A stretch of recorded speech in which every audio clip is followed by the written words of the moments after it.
Vamos falar um pouquinho das alergias alimentares? Vamos. Que eu acho que é outro medo, pavor que as mães têm, né? Sim. Quando que normalmente elas aparecem? Elas podem aparecer, na verdade, em qualquer momento da vida, tá? A gente tem alguns alimentos que tem uma tendência a aparecer mais no início de vida e outros que têm uma tendência a aparecer mais tardiamente. Então, a alergia a camarão, por exemplo, é muito comum de aparecer já na vida adulta. A alergia a amendoim é comum de aparecer não na fase de bebezinho, mas ali ainda na primeira infância, em torno de uns 4, 5, 6 anos. A alergia ao leite é uma que frequentemente acontece ainda no bebê que está mamando ao seio. Então, depende, pode aparecer em qualquer momento da vida. A gente pode desenvolver uma alergia em qualquer momento. Então, é possível a criança desenvolver uma alergia numa fase em que ela só se alimenta do leite materno? Sim, isso é muito frequente de acontecer. O maior causador de alergia nessa fase é o leite de vaca. Tá. E aí, é muito comum que a criança tenha tido alguma exposição que é gatilho para desenvolver essa alergia. Então, uma mamadeira de fórmula na maternidade, por exemplo, mas nem sempre. Às vezes o bebê não tem nenhuma exposição ao leite vaca e ele acaba reagindo através da pequena parcela, do pequeno percentual de proteína do leite que vai passar via leite materno. Tá, porque a mãe comeu... A mãe comeu o derivado do leite, essa proteína pequenininha passa, esse bebê tem uma sensibilidade maior, e aí na hora que ele mama, ele recebe essa proteína e ele reage. Então, aí nesse caso específico, detectando, a mãe tem que fazer dieta, tem que cortar. Sim. A causa Até pode acontecer para outros alimentos, mas na enorme maioria das vezes é o leite de vaca o causador. E para a criança, para o bebê, né? No caso, a gente está falando, nesse caso, do bebê. Qual seria o sintoma? Como que essa família descobriria ou acende esse alerta de que pode ter uma alergia alimentar aí? Para esse bebê que está mamando no seio, o mais comum é que tem algum sintoma gastrointestinal. Esse é o mais frequente. É um bebê mais irritadiço, no geral. A tal da cólica, ela pode, na verdade, ser... Só definindo o que é cólica segundo a literatura, porque a cólica não é um choro isolado, né?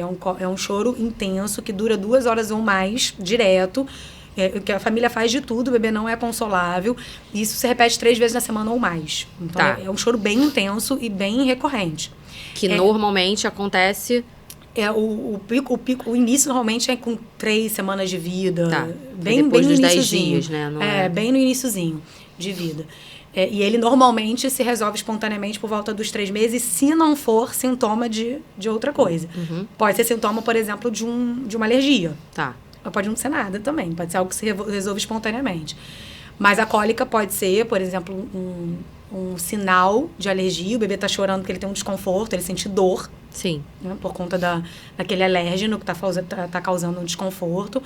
É bem frequente acontecer fezes, a gente chama de fezes explosivas, então é um cocô que, tipo, na hora que se você tiver sem a fralda, ele realmente voa. Vai para tudo quanto é lado. Exato.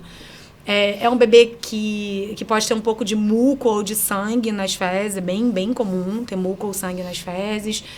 Pode ser um bebê que tenha refluxo. O refluxo também pode ser um sintoma. Pode ser ou não, né? A gente tem um refluxo por conta da imaturidade do trato gastrointestinal e a gente tem um refluxo que é sintoma de alergia.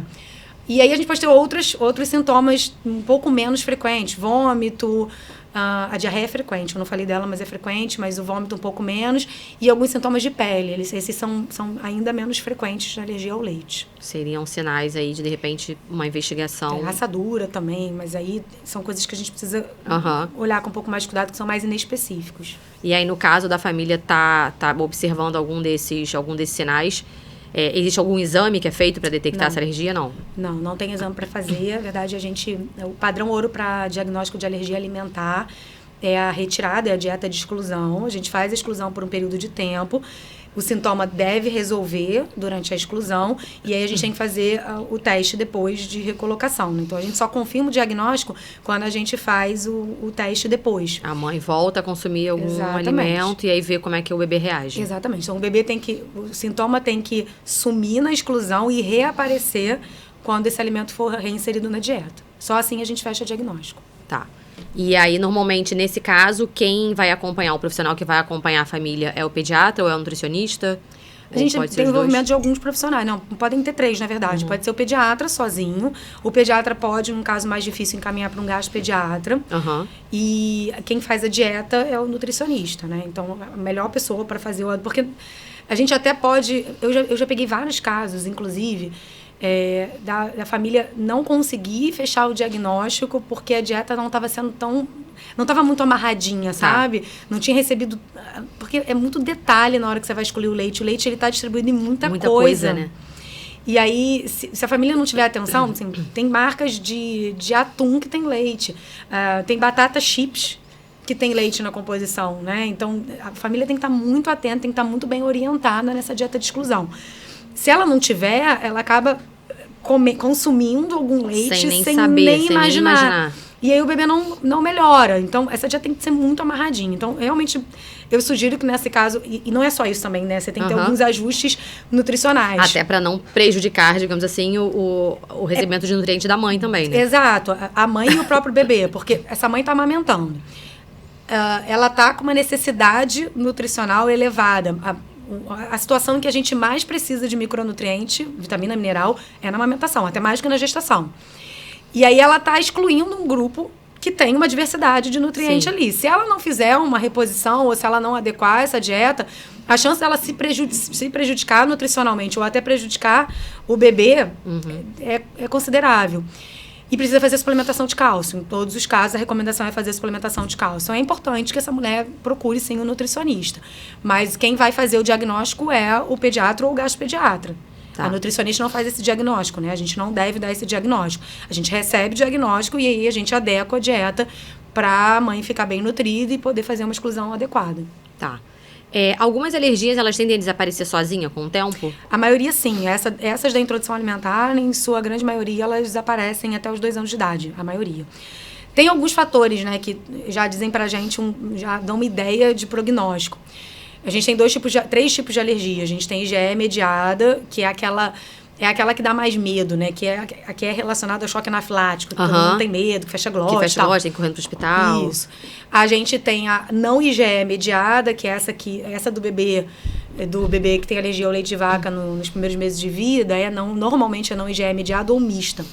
Então, ela não é... Por isso que a gente fala que não tem exame para fazer. A única coisa que a gente dosa na alergia é o IgE.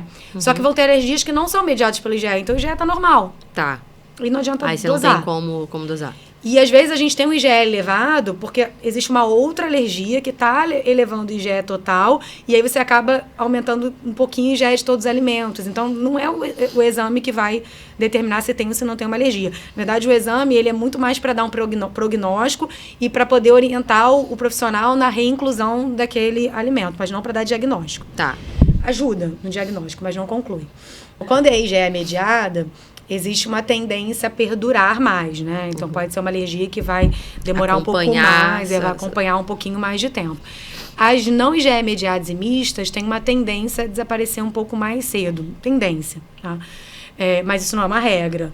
A severidade de sintomas, às vezes, também pode ser um guia para a gente entender se provavelmente vai ser uma alergia que vai perdurar mais tempo ou não. Quanto maior o sintoma, seria maior. Quanto maior, mais intenso, né? Mais conjuntos de sintomas, aí pode haver uma tendência a durar um pouco mais de tempo. Mas a maioria dura até 1 ou 2 anos. Ela naturalmente, de uma hora para outra, ela desaparece. A criança vai adquirindo maturidade imunológica e com isso ela vai começando a tolerar esse alimento. As causas dessas alergias, elas são conhecidas? Existe uma causa? Algumas sim. Específica? Tem causa genética, né? Então, se a gente tiver um parente de primeiro grau que tem alergia, parente de primeiro grau é mãe, pai e irmão, né? Tá. Se tiver, a chance já é muito maior de desenvolver alergia, cresce, se não me engano, 40%. Caramba. A chance, se eu não me engano, é essa estatística. Não estou muito certa do número, mas é algo por aí. Então, tem um componente genético, mas tem algumas outras causas. Então, por exemplo, crianças que nasceram de cesárea, que não passaram pelo canal vaginal, têm um risco maior de fazer atopia, né? Que é a alergia de uma maneira geral. Muito por conta do primeiro impacto ali. Tem um pouco da colonização por bactérias. E quando você faz uma cesárea, essa criança não entrou em trabalho de parto, ela nem chegou a entrar no canal vaginal, o primeiro contato de bactéria, não é o primeiro, porque no intraútero tem algum pequeno, mas o primeiro grande contato, a primeira grande colonização com bactéria vai ser da pele, vai ser do ambiente do hospital, principalmente de pele. Que aí o bebê, ele recebe o contato com quem o pegou, recebe contato com pele da mãe, ele vai lá na areola da mãe, então é um contato com bactéria diferente. Tá. Quando ele nasce por via vaginal, o primeiro contato é com o líquido da vagina da mãe. Tá. E aí é uma flora inicial completamente diferente, e aí o start do sistema imunológico é um pouco diferente. E aí isso aumenta um pouco a chance de desenvolver alergias. A gente, por exemplo... Aumenta um pouco a chance de não ter passado pelo canal vaginal e não ter tido contato com ter tido contato com essas bactérias do canal vaginal da mãe faz o primeiro desenvolvimento do sistema imunológico ser um pouco diferente. Tá. Isso aumenta o risco de atopia. Ok. A gente tem o uso de antibiótico aumentando também, por exemplo, tanto na gestação quanto no bebê pequeno, também aumenta o risco. Tudo muito por conta da bactéria, né? Das nossas bactérias. Você toma um antibiótico, você muda essa flora. E elas têm uma participação muito grande na formação do sistema imunológico, especialmente nos primeiros anos de vida.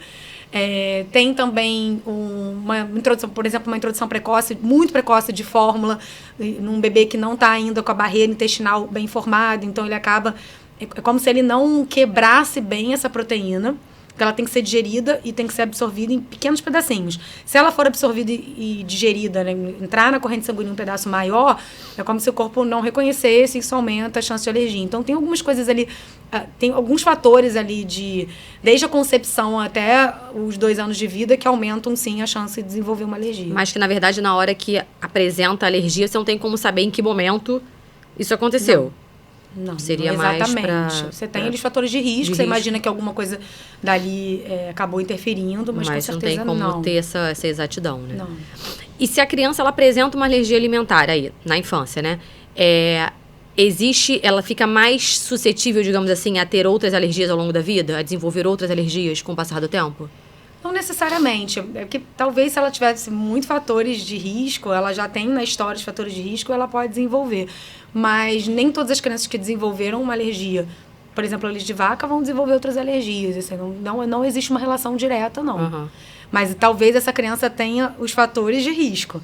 Tá. E aí ela pode desenvolver, porque desde o primeiro momento ela já tinha desenvolvido uma alergia por conta, talvez, de um uso de antibiótico, de uma má alimentação da mãe na gestação, de um ambiente desfavorável.